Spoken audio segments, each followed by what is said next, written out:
Welcome, everybody, to this podcast. We're really excited. We are going to be discussing and breaking down all the wellness trends that are out there that everybody seems to be trying.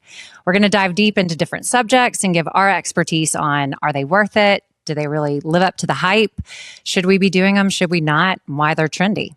I'm really excited to be a part of this conversation because as a sports medicine physician, I get asked frequently from patients who are pro athletes to just recreational exercisers about the various trends and things that come up on social media and online about what they should be doing for fitness.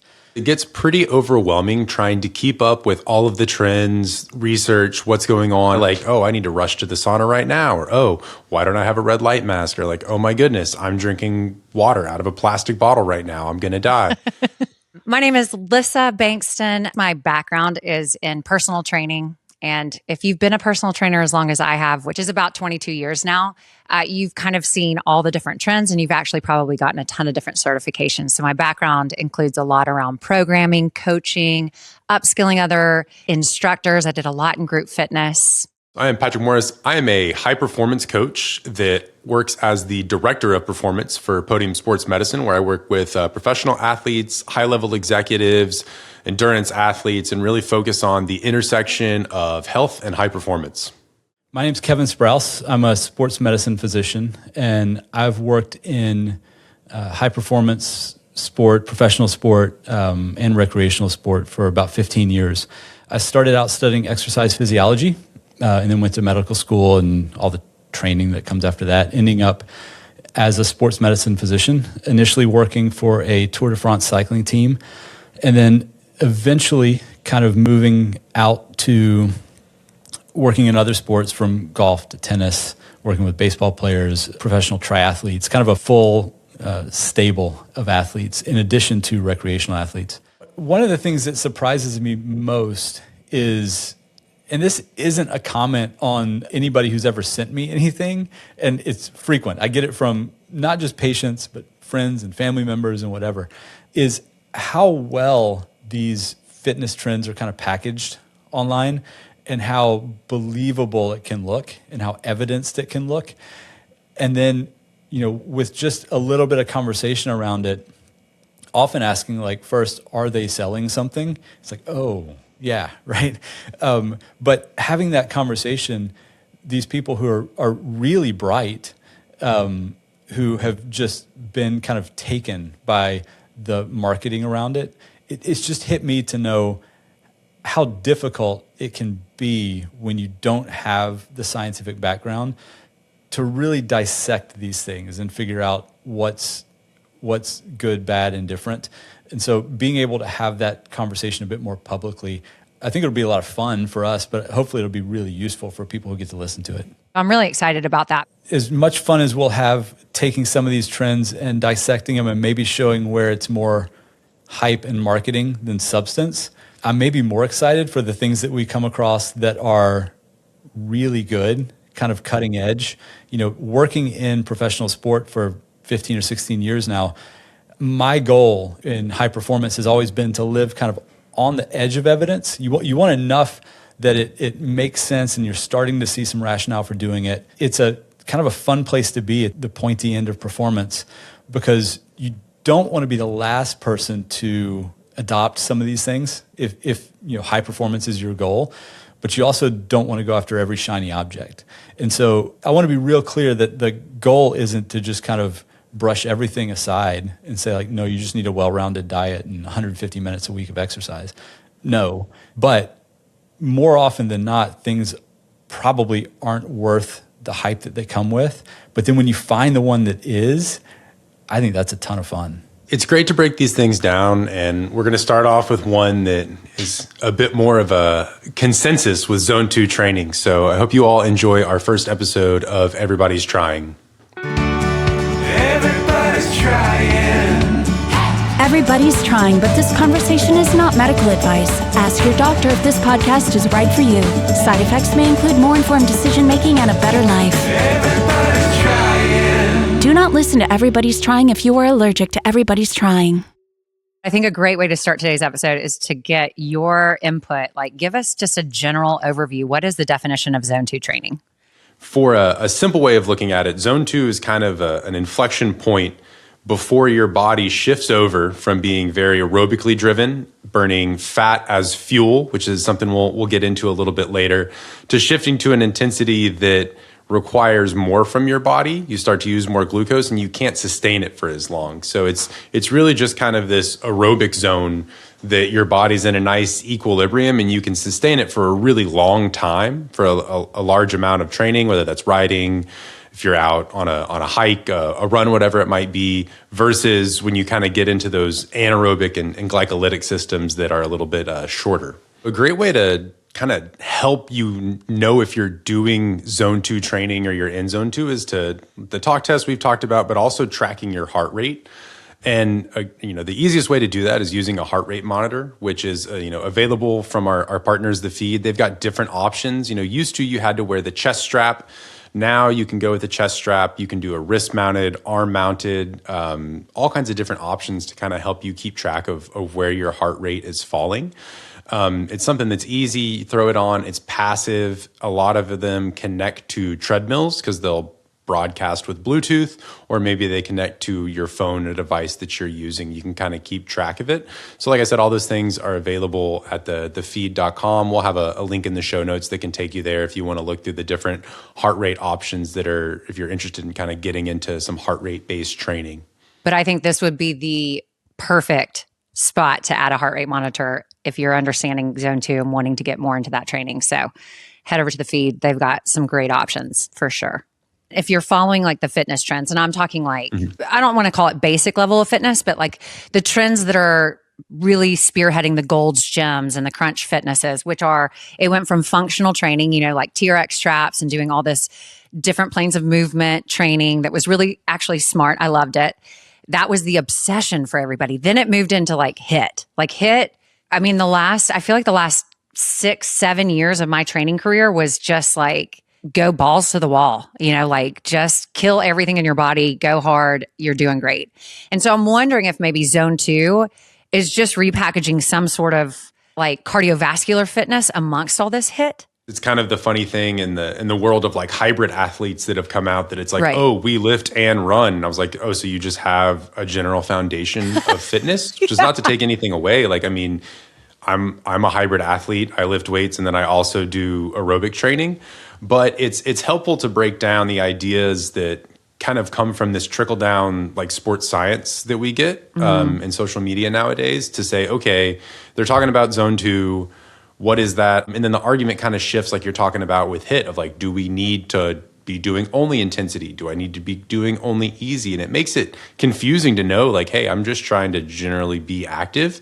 And that's kind of what we'll get into, especially breaking down some of the claims from the different people saying, oh, like zone 2 is the king of everything. You don't need to do intensity. And then the arguments of intensity being more efficient for, training your metabolism, whatever it might be. And really what we need as just people that are trying to be generally healthy and recreationally active. Yeah. You make a great point. Maybe this is a great time to insert some of the media around zone 2. Let's watch this clip. It's from Peter Attia's podcast. Tadej Pogačar, who's the greatest cyclist on this planet, 2-time winner of the Tour de France, absolutely mopping up the field of cyclists like they're children. That guy's doing 80 to 90% of his training at zone 2. And I know that for a red fact because we know who his coach is. So then let's maybe talk about that pyramid. So maybe let's just step back. If you're really committed to developing your cardiorespiratory fitness, you're trying to maximize the area of a triangle, right? So the triangle has a base and the triangle has a peak. And the goal is how big an area can I get? Not how wide, not how tall. You don't want one that's this wide and this tall, and you don't want one that's this tall and this wide. You want the max. The base is your zone 2. The peak is your VO2 max. From a training perspective, the rule of thumb that is applicable for people like us, i.e. normal people, and the best athletes in the world is roughly 80-20. 80% of your volume is down here, 20% of your volume up here. In fact, some of the really, really elites are probably closer to 90-10. Interesting. Classic, the 80-20 principle. It's, that's a great breakdown. Like Taddy definitely does, or he does a ton of zone 2 training, but It's also something to be noted that he's probably training 20 to 30 hours in a week. Right. So the math starts to get a little bit different for people that are a little more strapped for time. So it's always something to consider when we have kind of that trickle down from the top to recreational people like us. But the idea of 80-20 training is nothing new and is well known in the endurance communities. Yeah.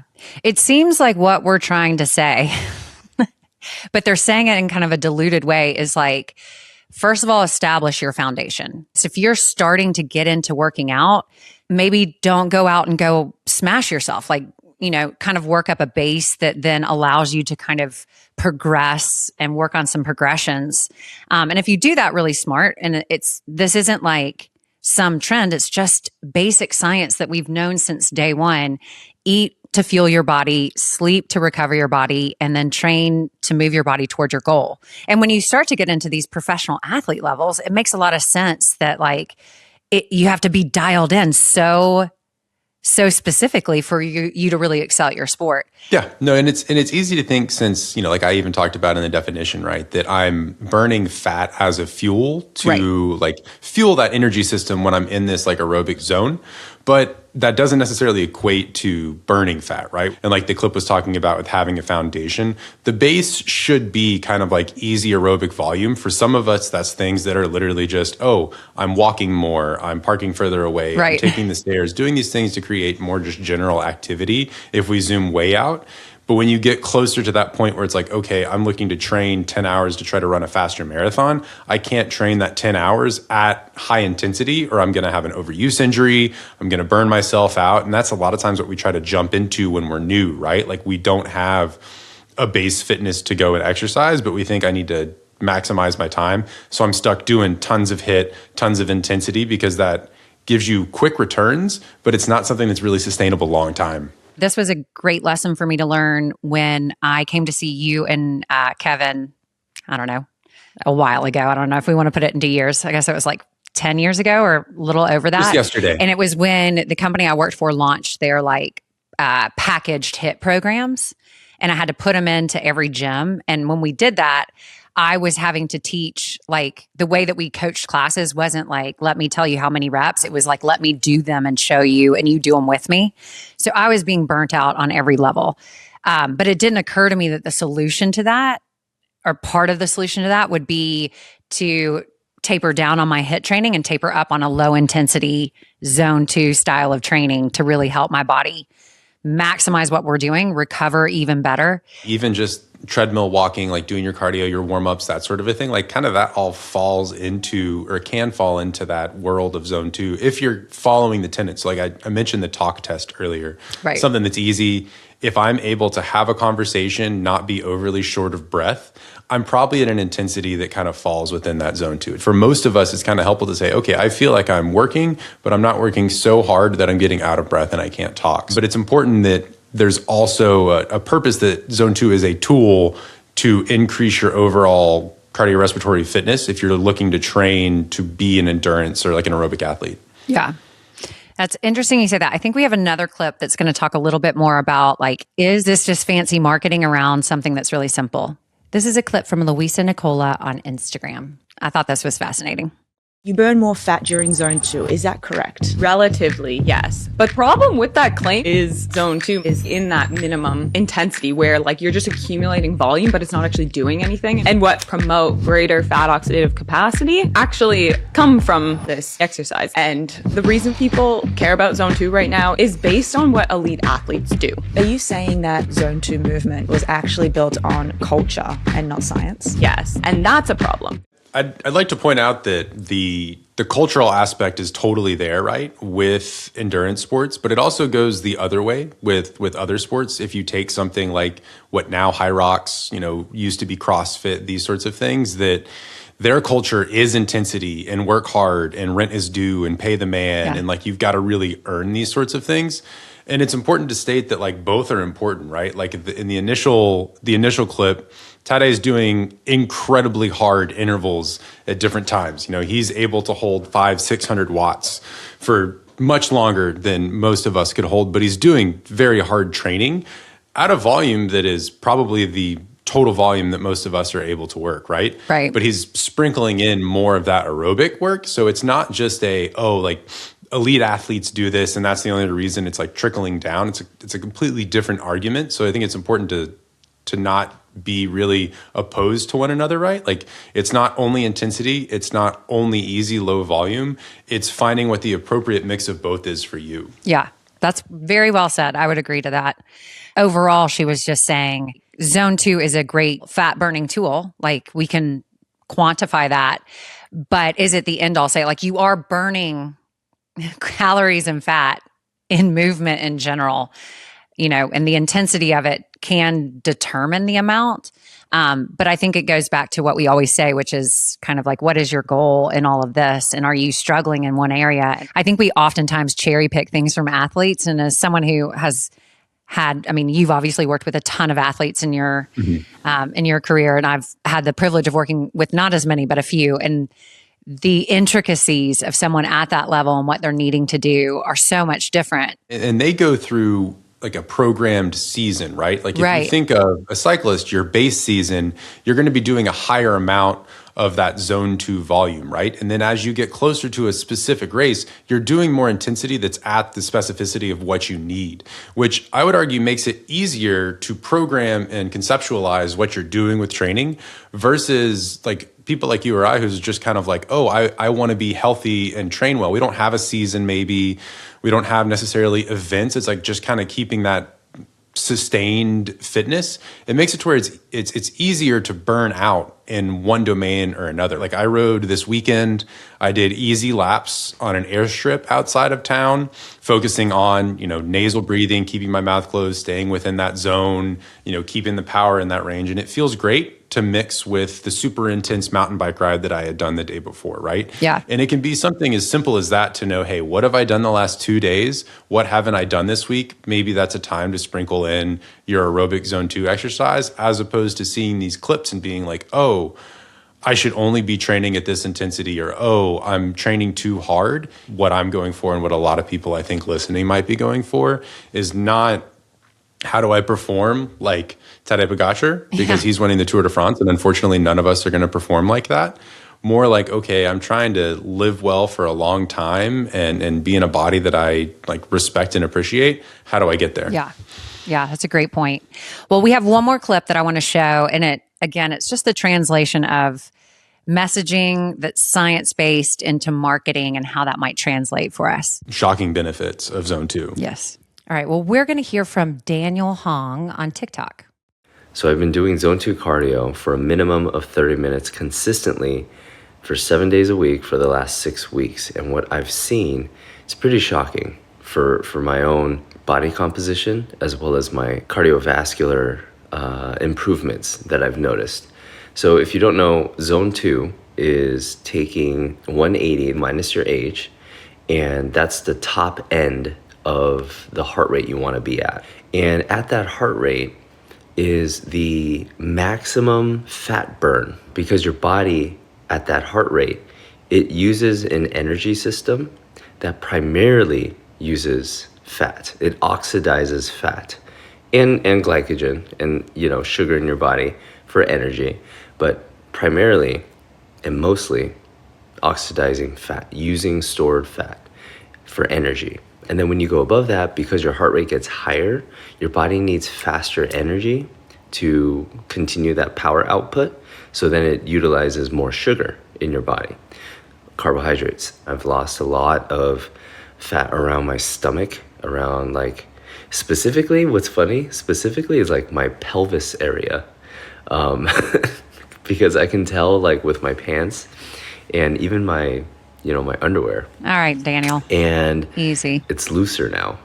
And my midsection, which is awesome. I can see more of my abs, which is great. And I think my face too. I've noticed I've been trimming down my beard because my face isn't so puffy. So that's been cool. All in all, positives. It's undeniable. I'm with it. Yeah. Doing more exercise helps you lose weight, it turns out. Listen. My curiosity around that, I mean, proud of him. I think that's my assumption here is that he's probably training a high intensity. And this is kind of the first time he's really slowed down and put some more deliberate training, like partnered his training with really smart zone 2 training. I'm wondering, he said he did it just for 30 minutes a day for the past 6 weeks. Yeah. Are you, when you're looking at zone 2, is it that specific prescriptive, or is it case by case that you've seen how you need to add it and how long you need to add it? What he's doing, 7 days a week, it's tough to add these things in and mentally do it. He seems like he's a creator, so it's his job to kind of say, oh, I'm trying this new thing. It's the trend. But it's also something it's simple to say, okay, I'm exercising more, adding this in. Right. You think everything else stays the same, you're likely going to lose some weight. I do want to talk about kind of what he mentioned with the fat burning, because I talked about it a little bit. We'll definitely ask Kevin some more about that at the end. But it's important to note that burning fat in that system does not equate to losing fat from a body recomposition standpoint. However, a large benefit of working high volume at zone 2 is that, one, you are aerobic, you are burning fat, you're going to improve the efficiency of your fat burning metabolism to a degree, but also you're able to add in, what he's added in there, 7, 14, 21, 210 minutes of activity a week at a point that doesn't overly fatigue you and cause a large recovery stimulus to be needed, right? Like if I add in 30 minutes a day on the bike, super easy, it's not a huge investment that my body has to put back to get it, right? If I add in 30 minutes of HIIT or 30 minutes of hill sprints, that's a large stimulus. It's going to take me a while to recover from. The benefit of zone 2 is that you can add it in and it doesn't have that huge training stimulus that forces your body to have to recover, which is why your elite endurance athletes do so much of it, is because it allows them to build that large base without just adding more intensity, right? That higher heart rate has a cost, and it's hard to pay that. Yeah. Well, I think in general, we've reframed zone 2 to be the fat burning god of working out. And the actuality of it is back to kind of what we say all the time, which is build a great foundation that has training that is progressive and it is set specific to your goals, and make sure you're not burning yourself out doing all these crazy high intensity workouts. Like, we should know that by now, but I don't know that we do. And I think coupling your high intensity with zone 2 is a really great way to kind of keep yourself in check in terms of your goals and how you're working towards your goals. Last thing I'll say is zone 2 training basically the hot girl walk that we're all doing? And totally great if it is. I just would like some clarity and honesty around it, because it seems like they're positioning it as the end all say all. And what we're kind of saying today is no, I mean, just get up and move, and move with good authority. And make sure that's a part of your everyday, and then go do your fitness on the side. No, totally. We've created a very comfortable and artificial world, right? We're sitting down during this conversation. I'm sitting at my computer all day versus being up, active, walking around. We live in car-driven cities. We're not generally active. So I think there needs to be a response to those things. And if it's a scientific way of saying, oh, I'm doing zone 2 training, fantastic. I'm glad that that's getting people moving and getting them active. Well, I'm excited to hear what Dr. Kevin has to say about all of this. Yeah, we'll hear from Dr. Sprouse after this. I'll kind of give my summary of where it went, and then we'll dig in. So you can tell me if I got it right. But there was a lot of questions around what is zone 2 training? Is it super useful? Is it the best thing? Is it the only thing?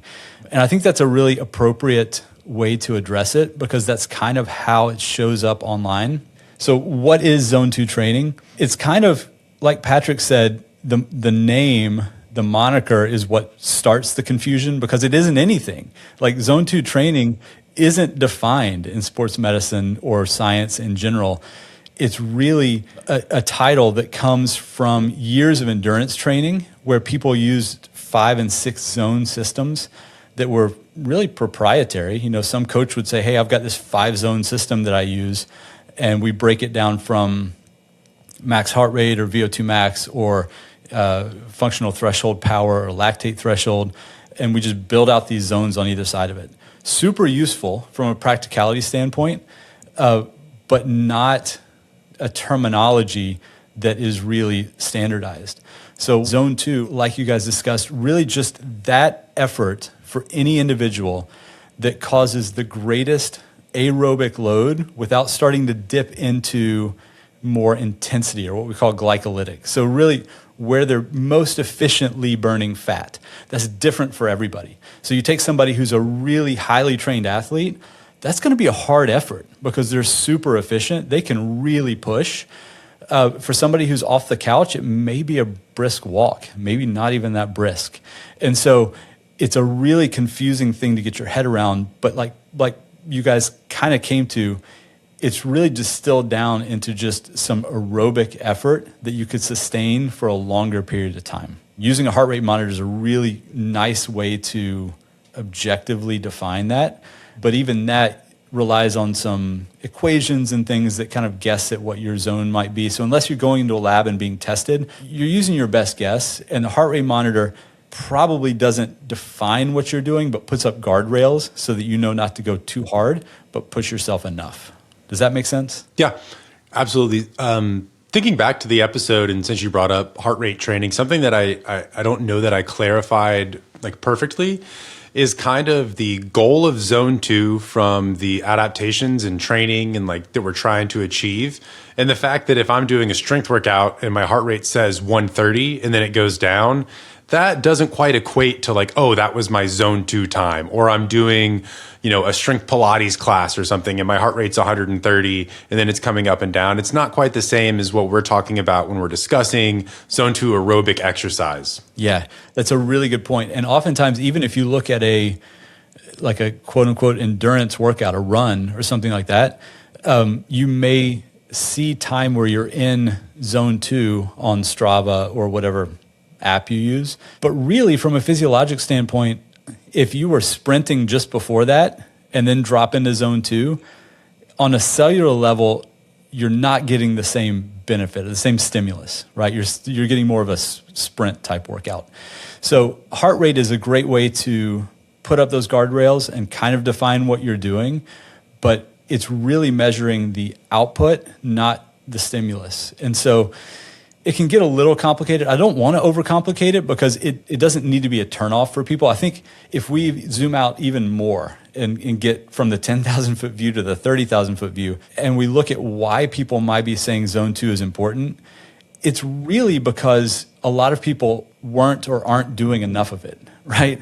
And so if you're doing high intensity work all the time, weight training all the time, then you've got a hole in your training program. And zone 2 or aerobic work fills that hole. But if we flip the tables and you're somebody who just does aerobic stuff all the time and you hang out in zone 2, well, then doing more of it probably isn't going to move the needle a whole lot. You need to do some of the stuff that you're failing to do. So it's not that zone 2 is uniquely beneficial toward fitness and longevity.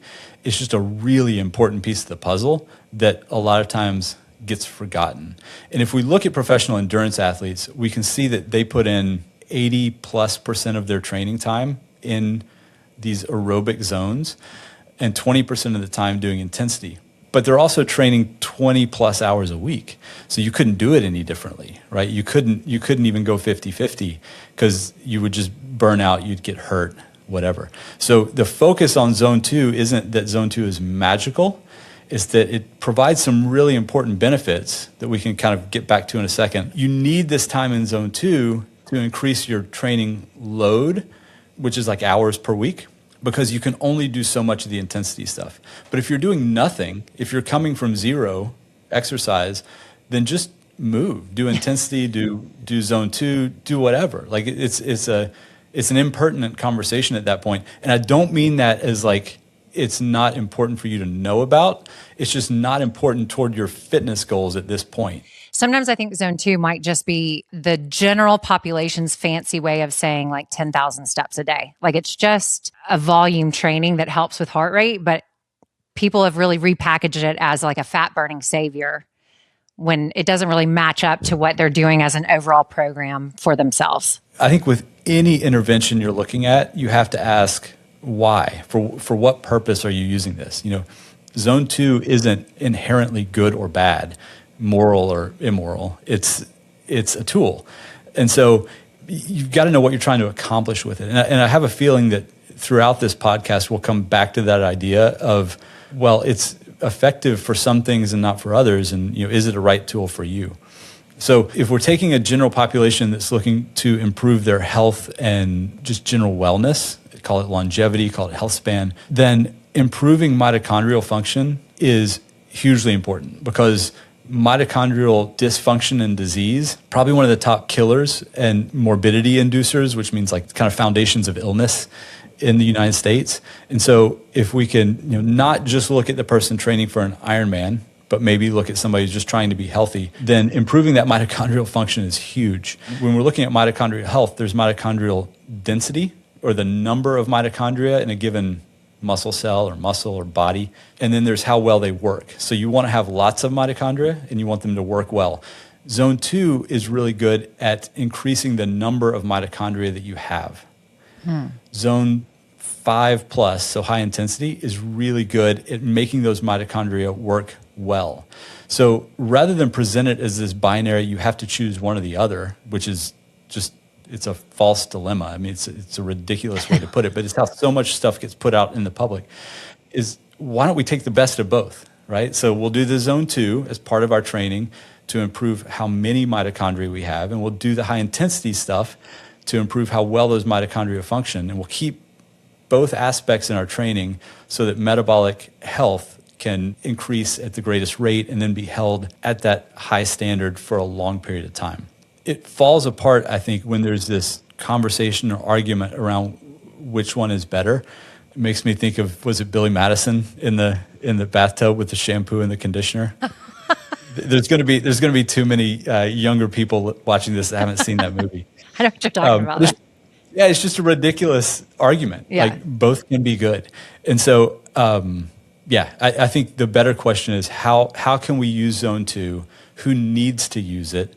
And for whom is it maybe not an ideal focus at this moment? That's well said. Yeah, because again, what I'm seeing is it's a cherry picked term where it's not really feeding you the overall picture of training, which is you need to have a little bit of everything. You need to be well-rounded in order to really make that progress. So to wrap things up, Kevin, I'd love to get kind of your final verdict on Zone 2 training and kind of give our listeners a guide on how to incorporate it, or if they should incorporate it. Yeah, I think honestly for this one, for me, it's kind of easy. Zone 2 training is something everyone should be doing, but as a part of a balanced training plan. So if it's all you're doing, then you need to flesh it out a bit. But Zone 2 training, tried and true, definitely worth being part of your weekly routine. There you have it. Well, thanks everybody. Thanks for everybody listening. Hopefully this is helpful in terms of deciding where to put Zone 2 training, adding it to your regimen, or just looking at it a little bit differently and having a little bit more information backing you on this journey. We thank you guys so much. Hopefully you'll listen to our next episode. So make sure that you click the button to subscribe on Apple, Spotify, YouTube, and hopefully we'll see you soon. Everybody's trying. Everybody's Trying is for informational and entertainment purposes only and does not provide medical advice, diagnosis, or treatment. Always consult your healthcare provider regarding questions about your health.